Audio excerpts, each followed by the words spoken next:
ইসলাম বলেছেন ফিতরাতি আমল হলো 10টি। এই ফিতরাতি মানে ইহুদি হোক, খ্রিস্টান হোক, বৌদ্ধ হোক, মুসলিম হোক, অমুসলিম হোক, প্রত্যেক মানুষের জন্য এই বিধান। এই 10টা কাজ কি তিনি বলেছেন? এক, কসু শারিব, মুখ ছোট রাখা, এটা ফিতরাতি অভ্যাস। মুখ ছোট রাখা এটা ভদ্রতার অভ্যাস। ওয়া ইফাউল লিহিয়া, দাড়ি বড় রাখা ফিতরাতি অভ্যাস।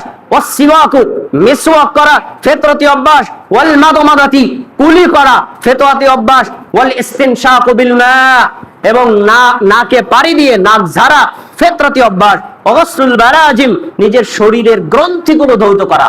এখানে দেখবেন ময়লা হয় বেশি, বগলে ময়লা হয় বেশি, কাঁধে ময়লা হয় বেশি, কারণ এই জায়গা হলো গ্রন্থি জমা হয়। এবারে হাঁটুতে ময়লা জমা হয় বেশি, এই জায়গাতে পরিষ্কার করা। এটা ফিতরাতি অভ্যাস, ইসলামের জন্য না, মানুষ হলে এটা করবে।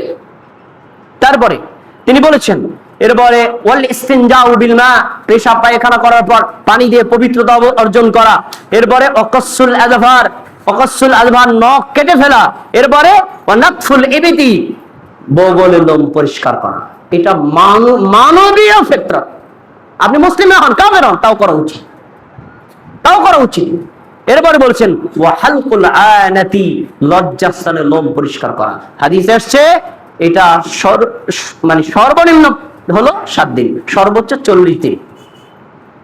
প্রতি শুক্রবার করবেন, শুক্রবার পারেন নাই পরের শুক্রবার করবেন, এই শুক্রবার পরেন নাই পরের শুক্রবার করবেন, এই শুক্রবার পরেন নাই পরের শুক্রবার করবেন। এরকম করতে করতে আপনাকে 4টা জুমা ছাড় দেওয়া হয়েছে।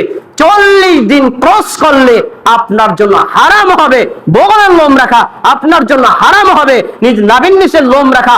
40 দিন ক্রস করলে আপনি যদি মুখ ছোট না করেন, আপনার জন্য হারাম। আমি কথাটা কেন বললাম দেখেন, যারাই সুন্নাত ফলো করে তাদের বগল থেকে দুর্গন্ধ আসে না। তাহলে ইসলামের বিধানগুলো সামাজিক ব্যক্তিত্ববান একটা বিধান, কল্যাণকর বিধান। কিছু মানুষ আছে তাদের পাশে দাঁড়ালে নামাজে দাঁড়ানো যায় না, কি নামাজ পড়বো, গন্ধিতে ঠিকতে পারি না। এজন্য পোশাক পরিচ্ছন্ন রাখুন, পরিপাটি থাকুন। ইসলাম আপনাকে অপরিচ্ছন্নতা শিক্ষা দেয়নি। এগুলো ঈমানের অংশ, এগুলো ইসলামের অংশ, এগুলো আদতি অভ্যাস, এটা মানুষের অভ্যাস। এগুলো করার চেষ্টা করুন। আল্লাহ রাব্বুল আলামিন আমাদের সবাইকে এইভাবেই